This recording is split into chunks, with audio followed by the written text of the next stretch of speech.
back to Fox 9 Morning News. Hey, welcome back. Time now is 9:14. We are less than a year away now from the midterm elections, which is crazy, and the race for Minnesota governor is already heating up. We know several GOP leaders have announced their candidacy, hoping to beat out incumbent Democratic Governor Tim Walz, who is in the running for a third term. Well, joining us now to discuss one of those is GOP candidate running for governor, of course, and Minnesota House Speaker Se Demuth. Thank you so much for being here. Good to be with you this morning, Se. Yeah. Let's talk about what happened over the weekend. We know the president obviously is looking to end the temporary protected status for Somalis here in Minnesota. And we've been keeping up with you as well, and we saw that you were in support of this. Let's just dive a little bit deeper into that and maybe elaborate for people who are looking to learn more.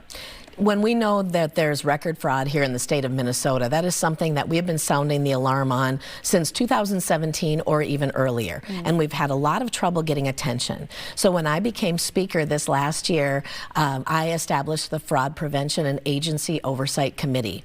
We had been watching the record fraud in Feeding Our Future that was finally gaining national attention, but fraud here in Minnesota was going on.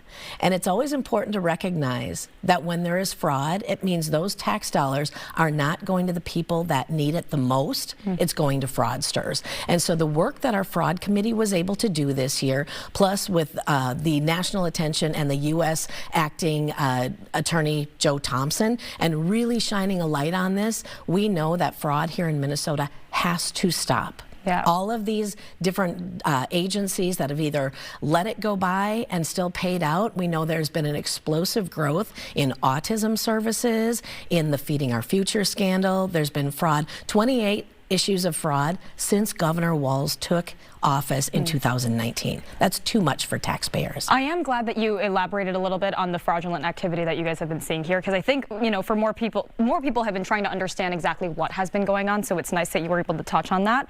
Obviously, you are running for governor, Minnesota governor. You're hoping to beat out Governor Tim Walz.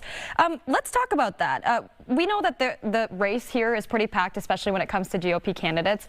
Curious, Speaker Demuth, what makes you stand out and your team stand out amongst all the other candidates who are also running for that seat? As I've talked to people across the state, they want to see that they can afford their lives. They want Minnesota to be successful for them. We have to be able to grow our economy, and that means not having the mandates on businesses as we've seen. We are one of the top, we're the second highest corporate tax in the nation. We're the sixth highest personal individual income tax. Minnesota has become unaffordable.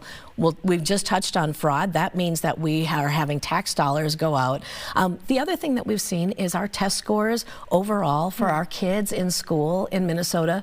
We used to be known for our highest educational outcomes. Only half of our kids across the state can read at grade level. So when you put all of that together, and knowing that I am the only one that has sat across from Governor Walz and other Democrats to negotiate now as Speaker, so only having 1/2 of 1/3 of state government, I'm the only one that's done that. That's why I believe I stand out amongst all of the other candidates to get the work done for Minnesotans. Sure. I know that fraud and education specifically have been some really big talking points in your campaign. I'm curious, what is maybe the solution when it comes to proficiency for kids in schools? We need to actually focus on local control, allowing schools to do what they need for their learners in those areas. We can have state standards, but right now we've gone too broad in other things that aren't getting down to the basics of reading and math and science, the things that are going to be important for students, no matter what they want to do after high school. If it's a trade school, or if it's going to a four-year university or into the workforce,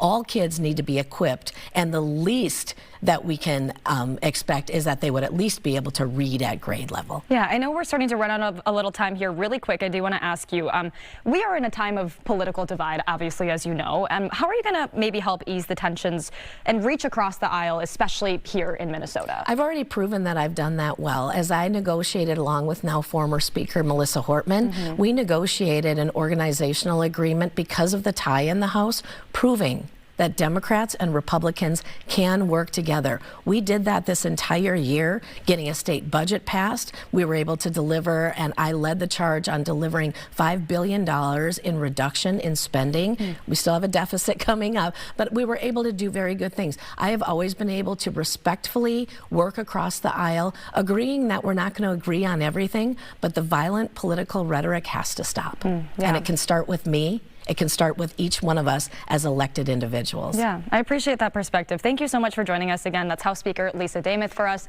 Thank you for your time. Thank you. Appreciate it.